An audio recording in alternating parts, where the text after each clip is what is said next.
नमस्कार दोस्तों, हमारी आज की कहानी है खर्च। रश्मि में सोच रहा था कि इस बार माँ के जन्मदिन पर कोई अच्छा सा तोहफा दूं। क्यों ना माँ के लिए एक सोने की चेन ले आऊं।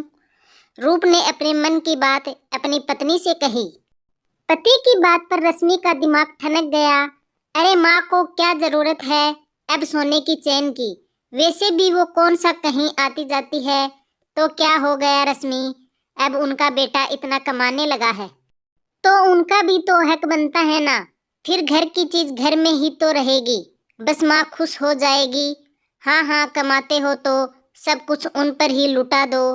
कभी मेरे बारे में भी सोचा है? कितने दिनों से मन था कि रानी हार बनवाऊंगी, लेकिन बीवी के बारे में कुछ नहीं सोचते। तुम माँ को सोने की चेन दो और माँ ने वो चेन तुम्हारी बहन को पकड़ा दी तो मैं भी कह देती हूँ माँ की चेन तभी आएगी जब मेरा रानी हार आएगा।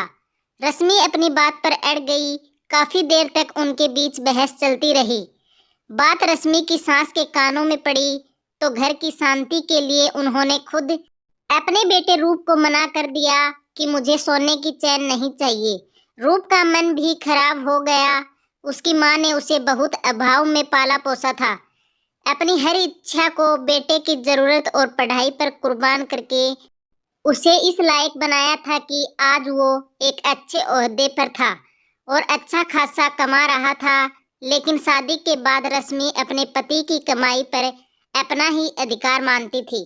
रूप अपनी माँ और बहन के लिए कुछ करना चाहता तो रश्मि को बिल्कुल बर्दाश्त नहीं होता था।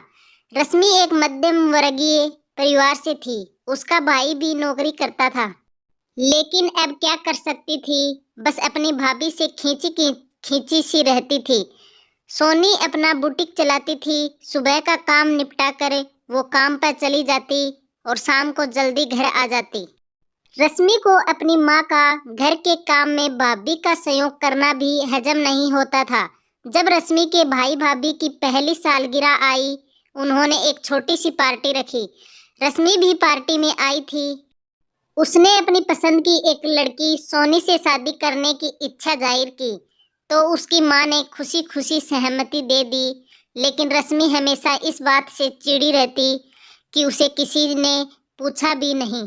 अपनी माँ को देखकर बोल पड़ी, वाह माँ, बहुत सुंदर साड़ी है ये तो, कहाँ से ली?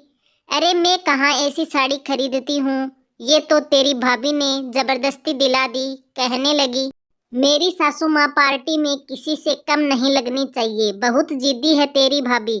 ये कहते हुए उनकी आवाज में अपनी बहू के लिए प्यार और गर्व दोनों झलक रहे थे।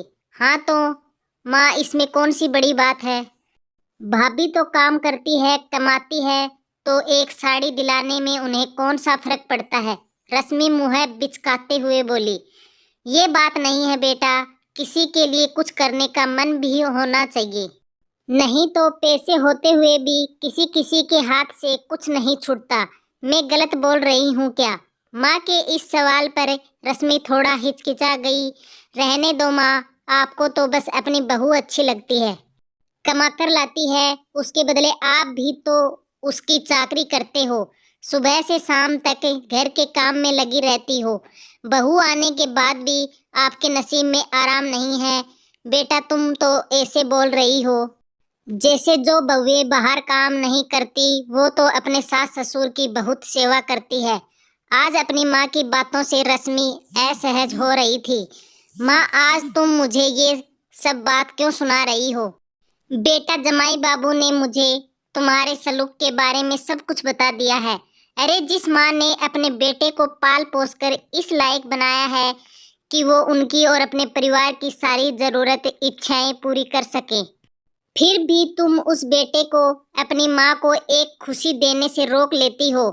तुम कह रही थी ना कि तुम्हारी भाभी कमाती है तो उन्हें क्या फर्क पड़ता है। अरे खुद के कमाए पैसे तो और भी ज्यादा प्यारे होते हैं। तेरी भाभी चाहे तो अपने सारे पैसे जमा कर सकती है या खुद पर भी खर्च कर सकती है, लेकिन वो इस परिवार को पूरा सहयोग देती है। लेकिन तुमसे तो ये भी नहीं देखा जाता कि एक बेटा अपनी माँ पर कुछ खर्च कर दे। माफ करना बेटा, पर आज मुझे अपनी परवरिश पर शर्म आ रही है। रेणु जी की बातों में निराशा झलक रही थी। रश्मि की आंखें शर्म से नीचे हो गई थी।